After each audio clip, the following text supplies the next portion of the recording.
just through the NHS website, NHS Jobs, that you can get your first job in the NHS.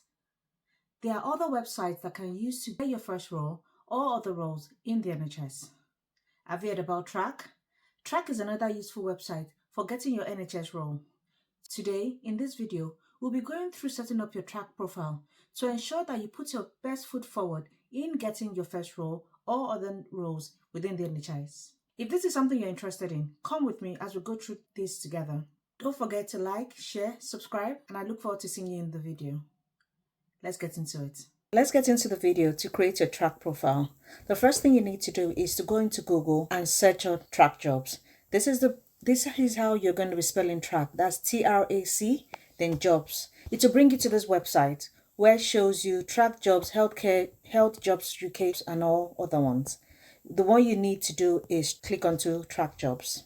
Already registered on Trac, just click into sign in. If you haven't yet created an account, create an account by using your email address.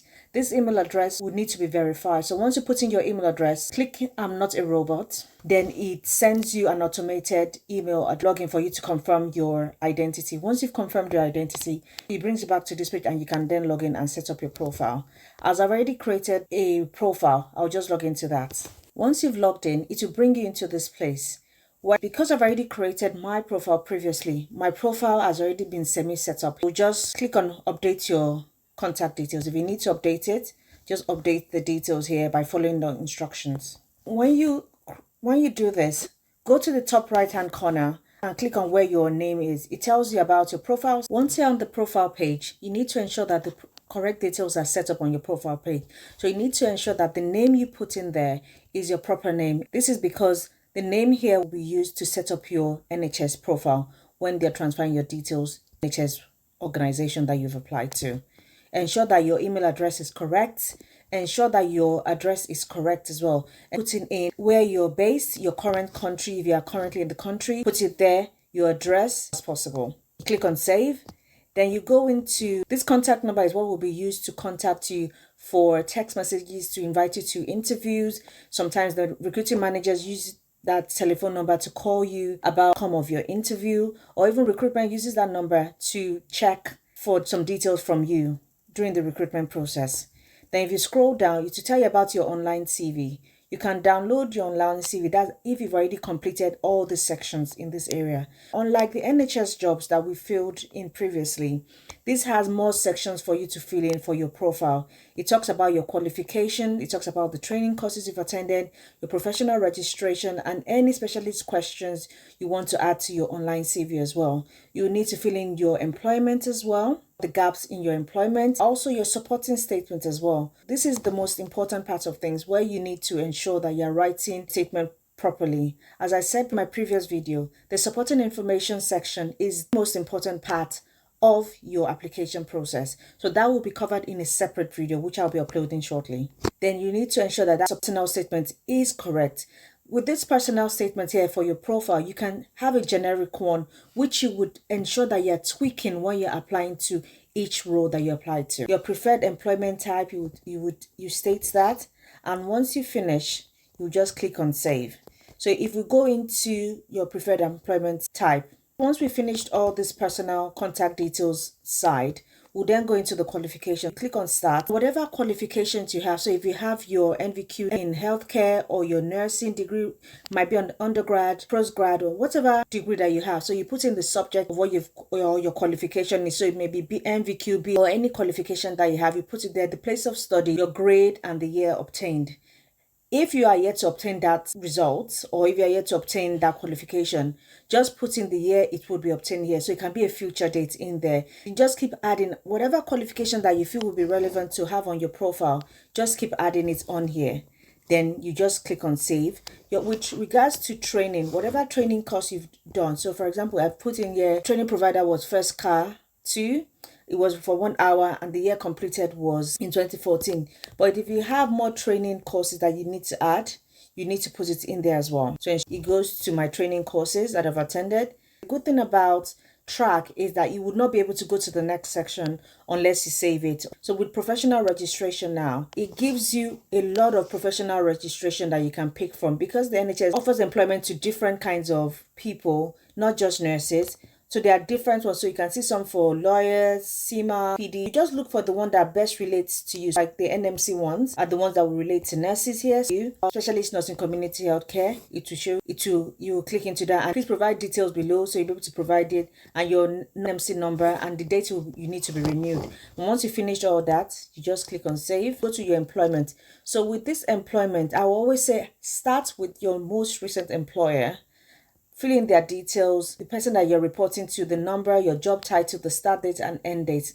If you're still currently working there, just leave that end date blank. If you currently work within the NHS, I would suggest you put the current grade you're on in there. This can easily be found out based on your job title and looking through SR. So there's no need to lie. Just put in your current grade. It doesn't matter if you are currently a band 7 role. It doesn't really matter. Just say what grade you're currently on. If you don't know the full salary, because some people are based outside of London or some people are based in London where they get London waiting and that's added to your salary, you can just put a rough estimate there, your notice period and the reason for leaving. This brief description of duties and responsibilities, I will always say to people to put in at least 6 to 7 bullet points in here to ensure that it's a very rounded explanation of what you do. So once you finish, you can click on save if that's your only job. If you have another job, you click add another one will populate for you to do the same thing there. If you have more jobs, keep adding until you finish completing this section. I would suggest that you should go at least 8 years. Anything more than 8 years, I don't believe will be necessary for your employment history. And it saves. Then it talks about your gaps in employment. If you have any gaps in your employment, ensure that you put it in there and explain the reason why. And if you have any specialist questions to your online CV, just add it here. Then the supporting information, like I said to you, is the most important part because this is what the manager reads before shortlisting. You can have a generic one in here and just exactly so you can have one that you can tweak to whatever role that you're applying to. But once you're applying, make sure you're always editing this because each role would require different things. So ensure that this is always updated. You click on save once you're finished. Another thing to know about the personal statement, you only have 1,500 words. Ensure that what you're writing is concise and straight to the point. I will explain to you how best to write that in another video. Your preferred employment type, you can choose which one you want to do based on your current. Once you finish on this, you click save. If you have any specialist thing to add, just profile has been saved. Everything will be populated here. Then you can download your CV. At least so you have that as part of your repertoire when you need to apply for jobs that doesn't require you to fill in this kind of application form. Once you're ready, you go to your job search and that loads up in a different page. This page gives you the kind of jobs that you can find on the health job sites. So nursing, administrative, medical and dental, whatever area that you want to go into, this is the place to go. So if you're looking for a nursing job, you go to the nursing and midwifery section. If you're looking for a dental role or a medical role as a doctor, you go into the medical and dental. Live professional, I believe, is for psychologists. Health sciences, I think that's for pharmacists. So depending on what area that you're going to be looking for a job in, you go into that section. The nursing and midwifery is one of the sections. Once you click into that, it tells you about the word you're looking for. You can say mental health, you can say community nursing associates, fine. Then any grade, we always say leave that blank. UK is the location, any location, wherever you're based, put it there, or where you want to work. If you're willing to relocate to that place, you can put it there, any organization. So we found this one in terms of registered mental health nurse, band 6, mental health practitioner, band 6 mental health nurse in Bristol.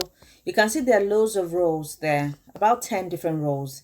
So you can look into any one of them. So I think I'll pick this pediatric mental health practitioner first. So we can have a look at what it entails.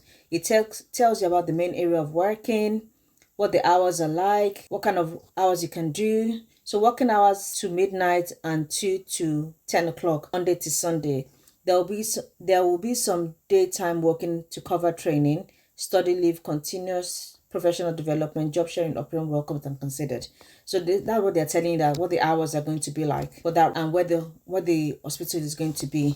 It gives you a brief description about the organization as well, main duties that you'll be working in, This might not be the full thing unless you go into the job, the person's person or the job. This might not be the full thing until you go into the job description.